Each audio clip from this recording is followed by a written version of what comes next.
내란 우두머리 혐의로 기소된 윤석열 전 대통령의 재판이 지난주 마무리되지 못한 가운데 내일 결심 공판이 다시 진행됩니다. 윤 전 대통령은 오는 금요일 체포방해 등 혐의에 대한 첫 선고도 있어서 운명의 한 주를 보낼 걸로 보입니다. 현장에 나가 있는 최재 기자 연결합니다. 권준수 기자. 네, 서울중앙지방법원입니다. 네, 내일은 재판부가 반드시 변론을 끝내겠다는 계획이지요?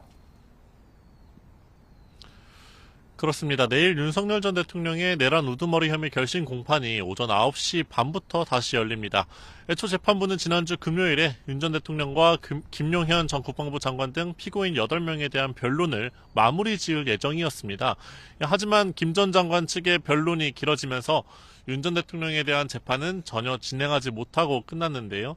한 차례 기일을 더 잡을 수밖에 없었습니다.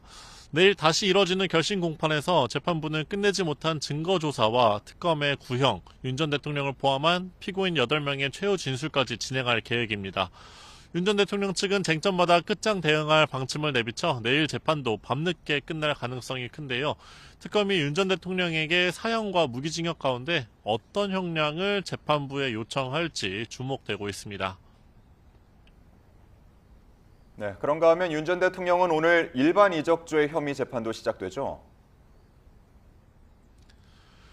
네, 비상계엄 명분을 만들기 위해 평양의 무인기를 침투시킨 의혹과 관련된 일반 이적 혐의 첫 공판기일이 잠시 뒤 오전 10시 15분부터 열립니다.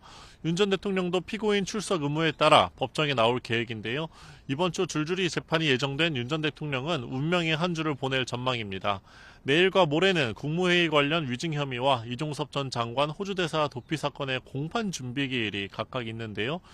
오는 16일 금요일에는 체포방해 혐의 등 사건에 대한 1심 선고가 진행될 예정입니다. 비상계엄과 관련한 본류 사건은 아니지만 윤 전 대통령이 받는 첫 선고가 이뤄지는 건데 내란 특검은 앞서 결심 공판에서 징역 10년을 구형한 바 있습니다.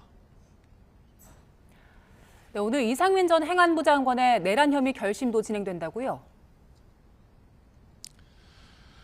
네, 이상민 전 행정안전부 장관의 내란 중요임무 종사 혐의 등 결심 공판이 잠시 뒤 오전 10시부터 열립니다. 이 전 장관은 계엄 당시 경찰청과 소방청의 언론사 단전과 단수를 지시한 의혹 등을 받는데요. 재판부는 오전에 먼저 강희구 전 대통령실 부속실장을 증인으로 불러 신문을 진행하고 오후쯤 특검 구형과 이 전 장관의 최후 진술 등 절차를 밟을 예정입니다. 순차대로 이렇게 재판이 진행된다고 하면 이 전 장관은 한덕수 전 국무총리에 이어서 내란 관련 혐의로 1심 변론이 마무리되는 두 번째 국무위원이 됩니다. 특검은 내란 방조 등 혐의를 받는 한 전 총리에게 지난해 11월 징역 15년을 구형한 바 있는데요. 이 전 장관에 대해서는 어느 정도의 형량을 재판부에 요청할지 주목됩니다. 이런 가운데 서울중앙지방법원은 오늘 전체 판사회의를 열 계획이라고요? 네, 서울중앙지방법원은 오늘 오후 2시 전체 판사회의를 열고 내란 전담 재판부 설치 법안에 대한 구체적인 논의에 들어갑니다. 해당 법안은 내란과 외환 사건 재판을 위한 재판부를 2개 이상 두고 판사회의를 통해 구성 기준을 마련하도록 규정했는데요. 판사회의 의결로 기준이 정해지면 법원 사무분담위원회에 사무분담한 절차를 거쳐 전담 재판부 구성이 마무리됩니다. 서울고등법원 역시 오는 15일 전체 판사회의를 열고 전담재판부 구성 기준과 올해 사무분담 기본 원칙을 심의할 예정입니다. 지금까지 서울중앙지방법원에서 YTN 권준수입니다.